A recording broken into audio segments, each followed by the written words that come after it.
Hi and welcome. So I thought I would go through the concrete infection solver. And this is the version 0.2. So if you've seen the previous video, you've probably noticed a lot of similarities, but there's also some differences. So yeah, I'm just gonna show you how it works. So I'm gonna drop down a geometry node to move into LSOPs, and I'm just gonna do a grid here. And I'm just gonna scatter some points, pick it up to 100k maybe, and I'm just gonna group some of them and give them a density, because this solver works over density. That's the main thing it works over. So let's just do a group and do a group by bounding regions, do a bounding sphere, switch it to points, make it a little bit bigger, and then just drop down a wrangle and set the density to 1 and do it over these. So what we have now is we have this, and if we want to see this, we have an infection visualize just to see what we get here. So we have something like this, which is good. So we don't need that now, but so instead we're going to drop down our solver. The initialization of the solver. So this is similar to Vellum workflow. So we drop down the initialize, infection initialize, and what that does is it takes these attributes and we can set them up here.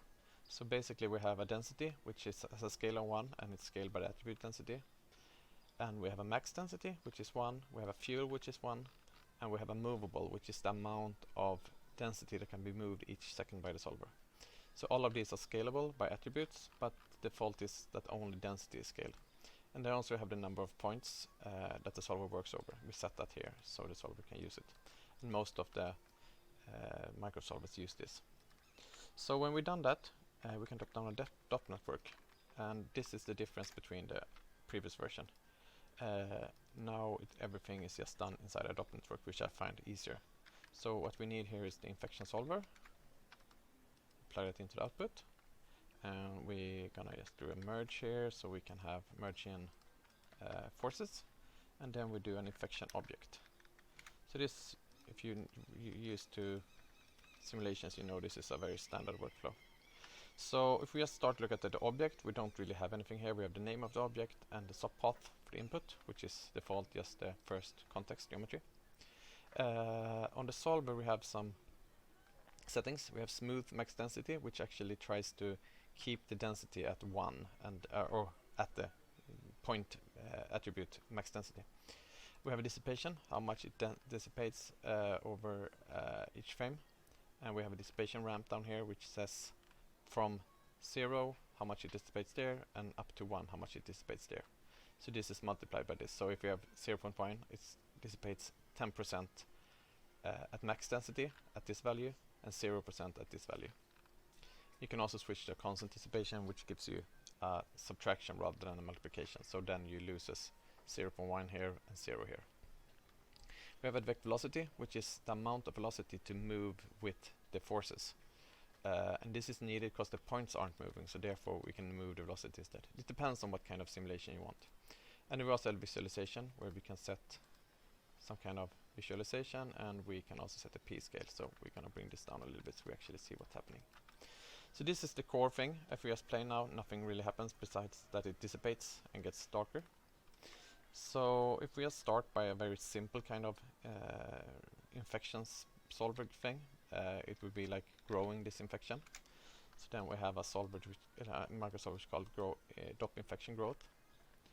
And if we just plug this up to a little bit higher amount, you can see that it starts growing. But we still have the dissipation, so it also gets a bit smaller here. Or smaller, it also loses density in the middle. And we can of course add a noise to this as well. If we plug in use noise here, we get something that's a bit noised up. And right now it's kind of harsh noise, but it's quite cool. We could maybe bring this up, make it a little bit less harsh. You see it grows a bit faster now with a little bit less noise.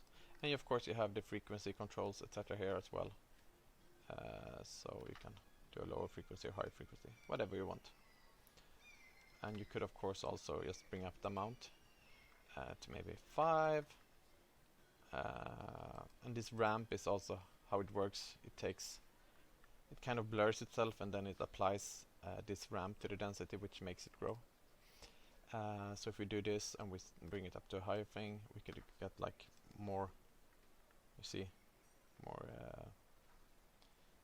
localized growth kind of. And if we were to take down the dissipation amount a little bit to 0.5 maybe, you see that we actually keep it a little bit brighter.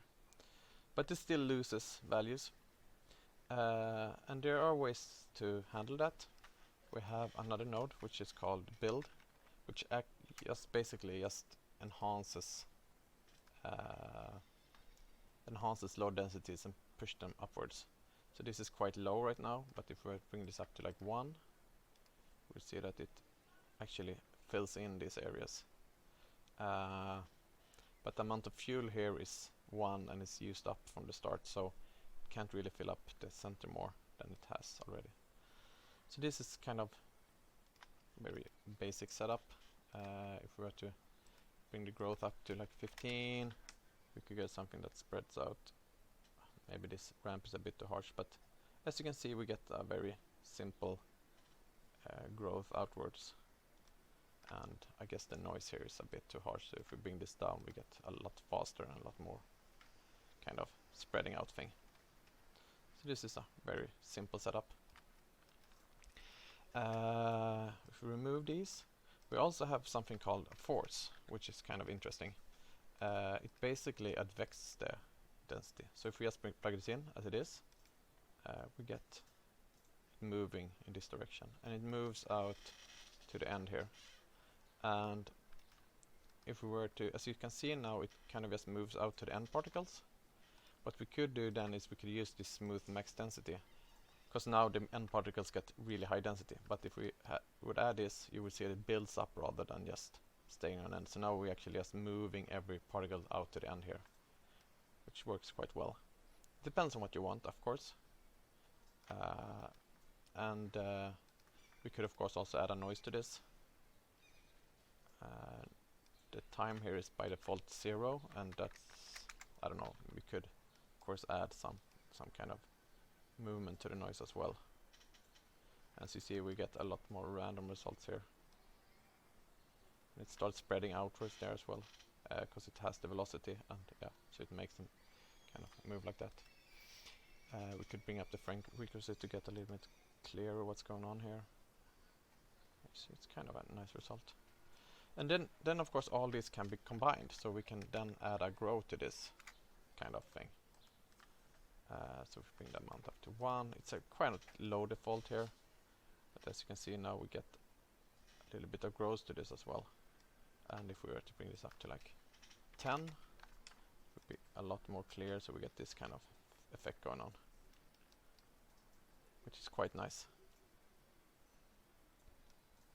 So these are two areas, and then of course you could, now we have the force, we could also have noise on the growth. Combining those two gets us an even more chaotic result. So as you can see, this is quite flexible.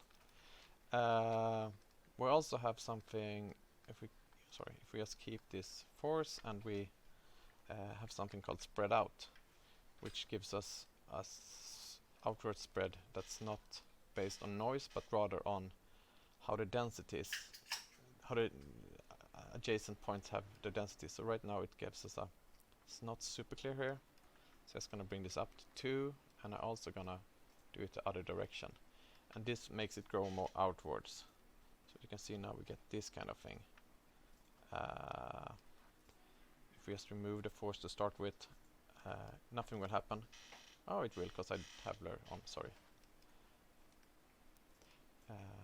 Yeah, but as you can see, it will happen, because the thing is, it doesn't really work well with just zeros and ones. It kind of needs, so if we were to remove the dissipation here,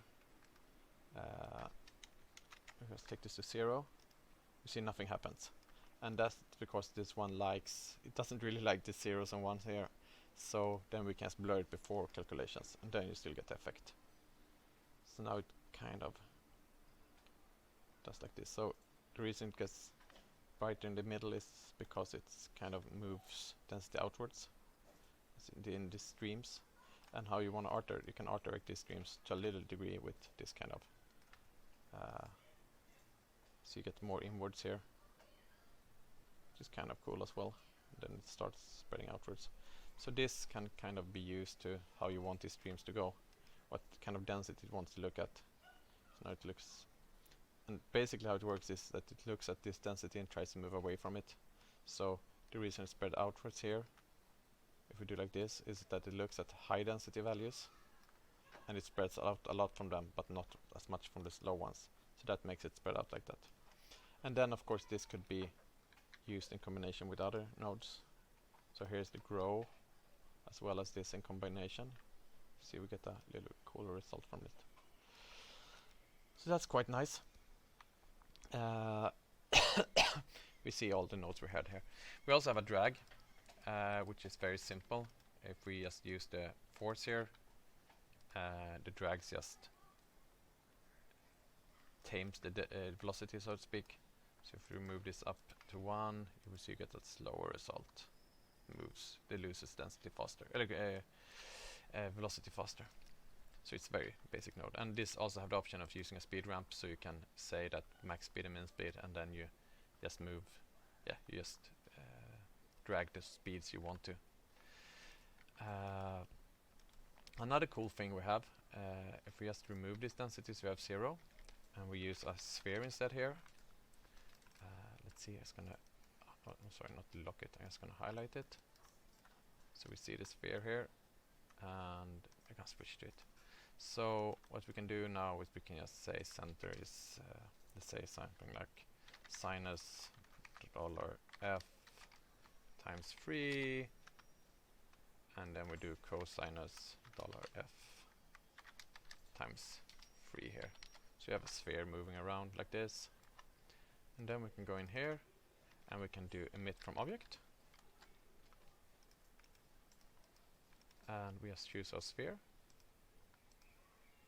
Also just gonna save if something crashes here. Just gonna do a temp save on desktop. Just gonna call this temp. So now we have this, and what this does is now that it emits density. We have the force on here as well, so if we remove that, we just get this kind of thing here, which is quite nice. We could, of course, now it's contact, so the reason you get this kind of things is because it looks at the point. So we could use a higher distance threshold if we want to, like 0.2 or something, and then we get something like this. I guess a bit off still, but we also have the option of raying it. So if we ray it on, we get this kind of thing. And the reason it doesn't get completely white is we have a density, how much density emits per second.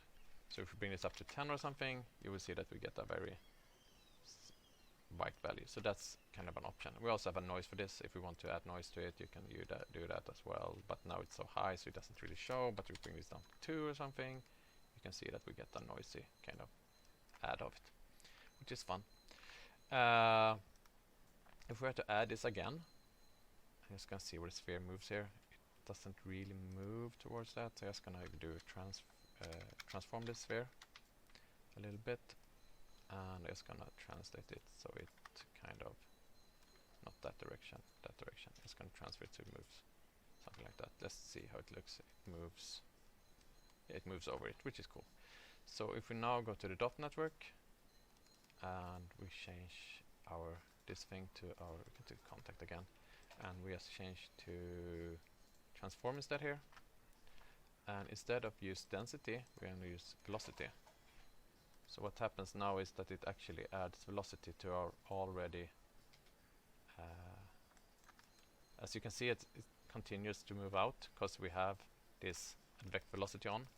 If we were to move the advect velocity to 0 and recache it, you will see that it's more or less just stationary where it puts it.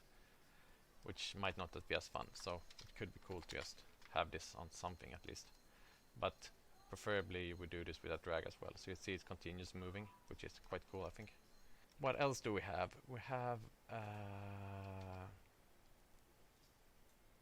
have also a blur kind of thing that just blur the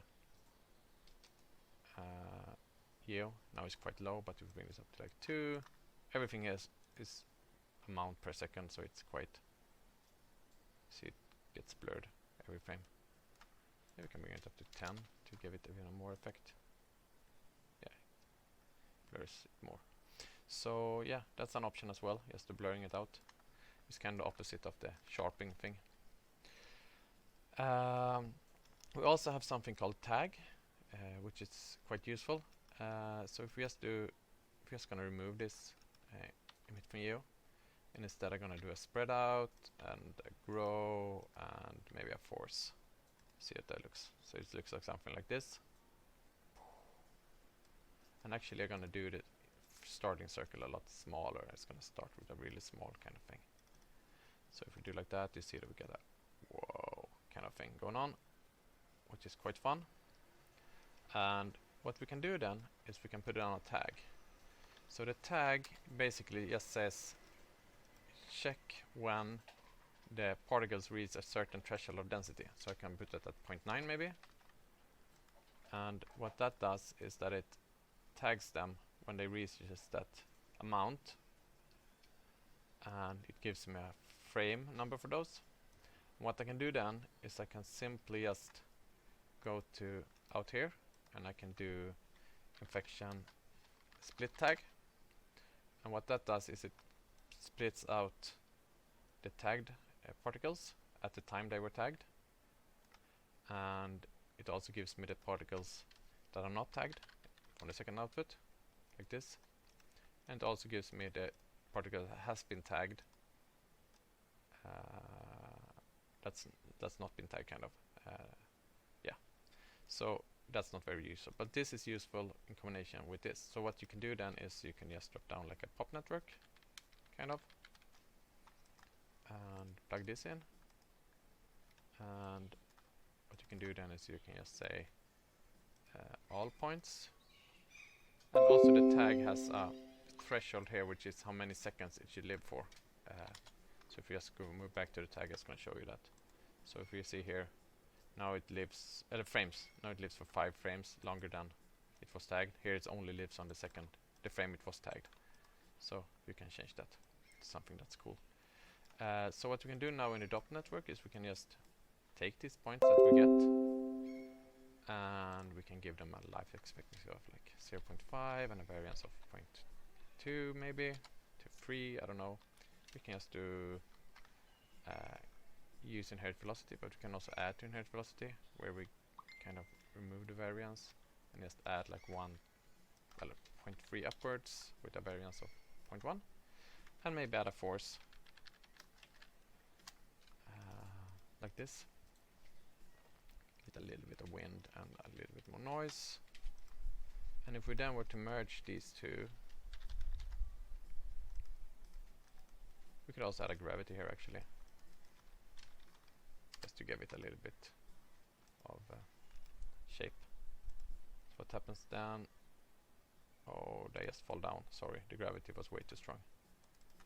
Just gonna do 0.9 instead. I don't know, I just wanted to give it a little bit of backwards movement. So if you do like this, you see that we get this kind of effect, which is quite cool. And the problem here is that the threshold is probably too high, so some of these particles never get burned. So I'm just gonna lower the threshold in our original solver, or I could just do, sorry, go in here. I could, you see they don't really reach one, and that could be done by, we can do the build thing here if we want to. So we just do the build and bring up the amount, it should push them up to 1 and goes a little bit faster, which I don't mind.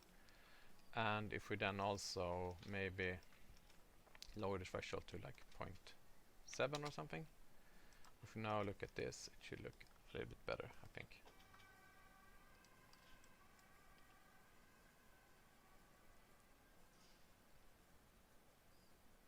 And I guess P scale is a bit off here as well, so we can just move into the infection solver, or we could just do could also do a infection visualizer. Just bring down the P scale, something like this. I like the black body, so I'm gonna keep that. So this is kind of quite simple thing to give a quite nice effect that you can use for a lot of things. It works very well. So I hope you find this useful. I myself already started using it. I think it's really useful and good to work. And we also have a lot of options we haven't really looked at, like adding dissipation to get it more under control, etc. Just making it move away faster and the ramps of that and everything. There's a lot of options here. And if you want it to go completely black, just use constant dissipation and it will move towards the blackness a lot faster. And definitely if you bring this up as well. So now you get a blackness here a lot faster. So yeah, a lot of options. And thank you for watching, and contact me if you would like to ask any questions or anything.